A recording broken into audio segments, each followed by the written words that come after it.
Hello everybody, my name is Aceface. We're here in EVE Online. We've got stuff to do here, work to do. We are in a purifier, the beautiful purifier. Look at that, the purifier, the cannon purifier, because Skinner has been released.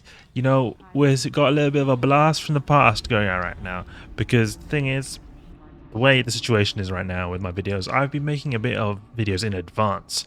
So what we've been doing is then I've been making the videos in advance. So now we've got the first video that is sort of encapsulating the skin art, the beauty of the skin art.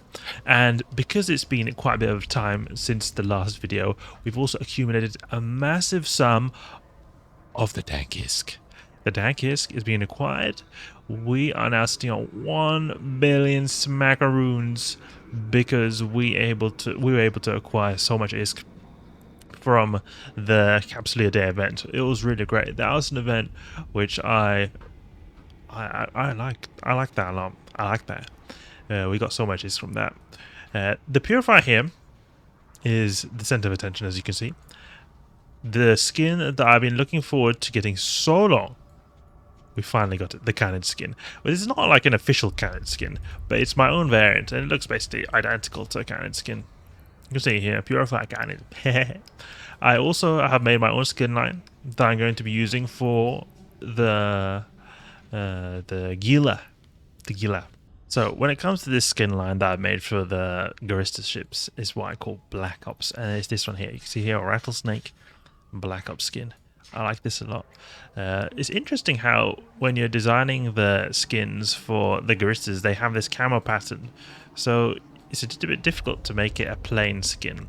So say we had to have this here. You can make it plain like this. But you can't really make like a... It's hard to make so many background colors. I guess this would be alright. But to me, I think this looks a little bit plain. Maybe it could be an idea to add some kind of pattern or something. Something like that. Could this be an idea? I think this looks a little bit funny though. I mean, this kind of color here. And like you can make which colors it affects. This is nice. Look, you can see you can give it a little bit of camo there. It's pretty cool. What other patterns do we have? It's like a gradient we've got. Looks decent. And then we alter slightly the color. This could be an idea, something like this. We'd have to design something proper here. Also more patterns you can get as well.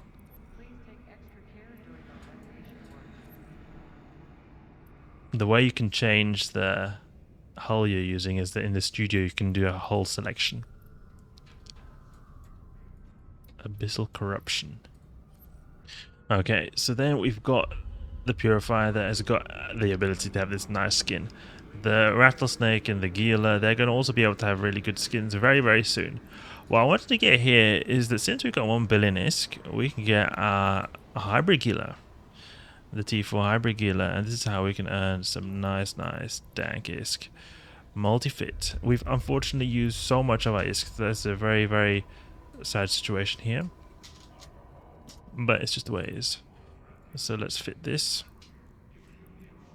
So we will be getting eventually the skin that this ship can have that'll match the skins.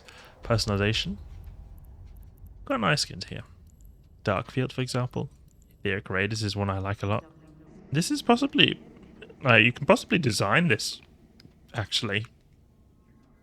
If you were to have like a camo on the secondary parts of this ship, and then have this triangular color there. It'd be cool if you could imitate it somehow. Sequenced skins. Studio. Black Ops. And then we take the whole selection. Gila here. Yeah, it looks pretty cool. But this is their greatest skin. I think it looks really good. So, we'll get our missiles in the bay and get to work. Let's use the Raging Firestorm. Very, very cheap filament. Let's exit and do this. So 0.5 security systems, the ones that you need to be able to do T6. 0.6 is where you can do the T5, and 0.7 T4 is okay. So that means that we can go directly to Movable Island. Ideally, I would not want to do stuff there. It's very close to Jita, but let's just do it just this one round. What I plan to use this ship for is to grind it until we can get to the Paladin. And the Paladin, we can use it to destroy Triglavians and Hisek. This is going to be a little bit more difficult than we've been previously doing, because we've always been using, as of recent, the recent times of the hybrid Gila with the Nirvana implants, just to make it dummy proof.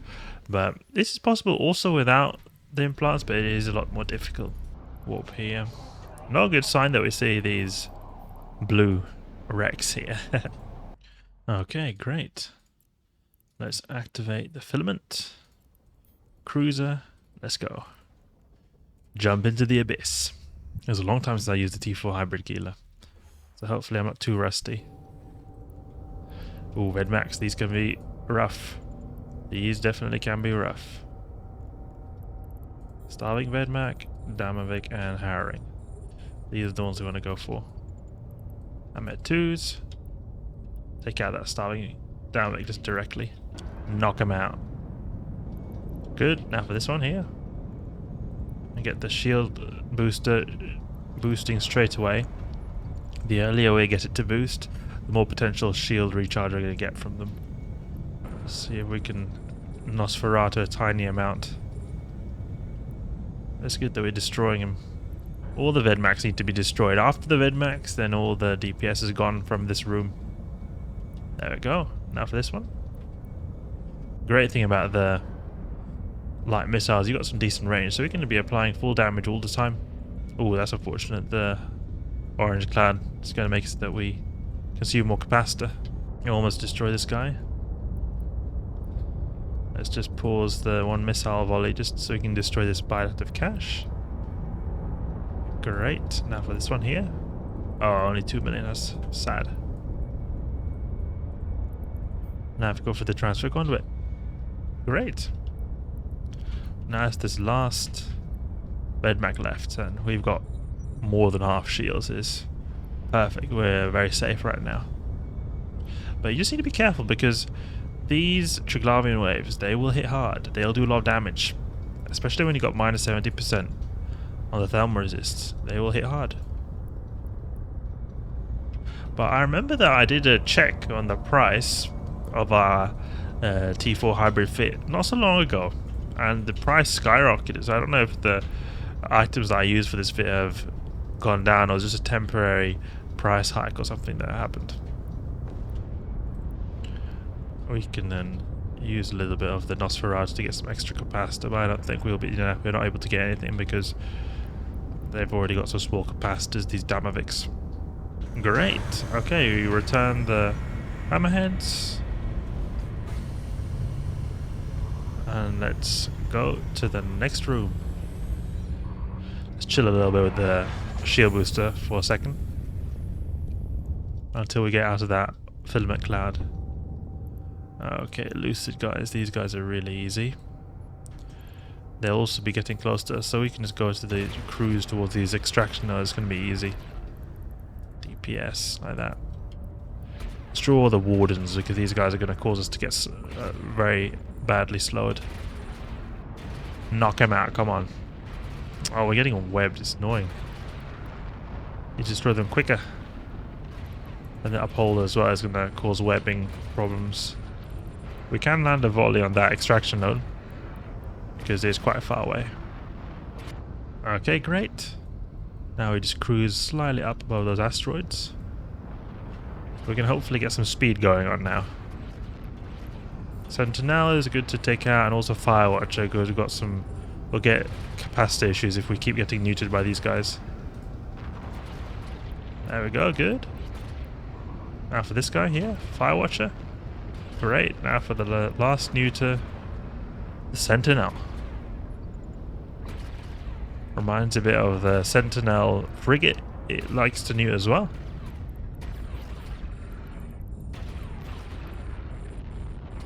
Great.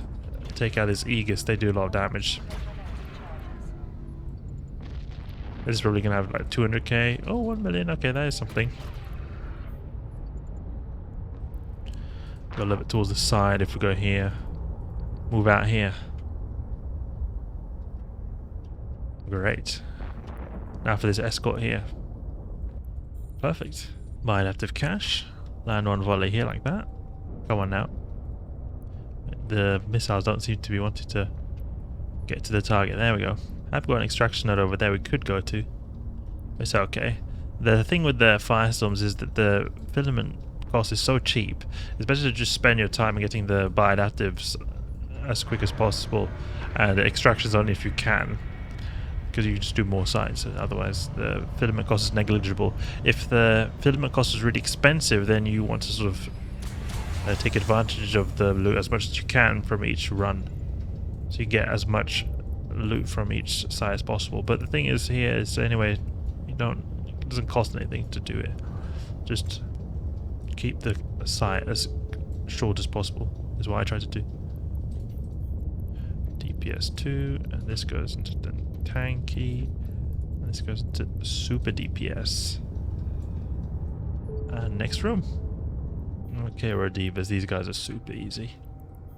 Let's go to the bioadaptive cache and destroy the Brodivas straight away. Clone soldier hunting is good. I like it a lot, and if you get some good luck, you have a very good time there. I was considering to just continue doing that until I get enough ISK to get Paladin, but I feel like the Abyss is a bit more reliable. You get consistent stream of ISK while having a bit of RNG here and there. And sometimes you can get some really good loot. Great, and now I'll go for this Rediva here. My plan is then to eventually 1.5 billion, 1.6, something like that, we get a Paladin. So we can do nice Triglavian hunting. I could also just get a Naga as well. Probably I should have done that, to be honest. Less cost.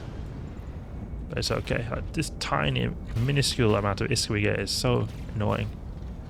I know it changed a lot from going from a Naga to a Gila. I felt the Gila would be a good choice here, because sometimes in these T4s we can get like many hundreds of millions of mutaplasmid drops. It's really valuable. And we can have something that we can easily do when we're not even don't have to go and find any kind of Triglavians or anything. Destroy this Ember Lance here. I need to get the drones to help us. They're just taking so much damage. He is almost in structure. Ooh, those explosion effects look great. Good. Good. We're done here. Easy T4 site. Under 10 minutes. I'm happy about that. No gankers, great. Okay. Let's go back to G2. Where's the price that the Gila is? Yeah, it's a pretty expensive ship, as you can see here. We'll have lots of uses for it. We can also use it for events as well. So that was some T4 Firestorm, updating a bit of what's been going on, and then also that now we got a large chunk of ISK. We got Gila that we can use for various activities. My plan is to eventually get a Paladin, and we'll see if we can maybe get something in between, perhaps a Rattlesnake if we need to, or Praxis to get some events going on. Rattlesnake is a bit too expensive, but something that can do events. The Gila would probably do that as well, but Praxis would be better. I would have got Praxis if it wasn't for the fact there's no events going on right now. Okay, I hope you guys enjoyed the video. That's enough for now. If you did enjoy the video, please leave a like and subscribe. I'll catch you guys later.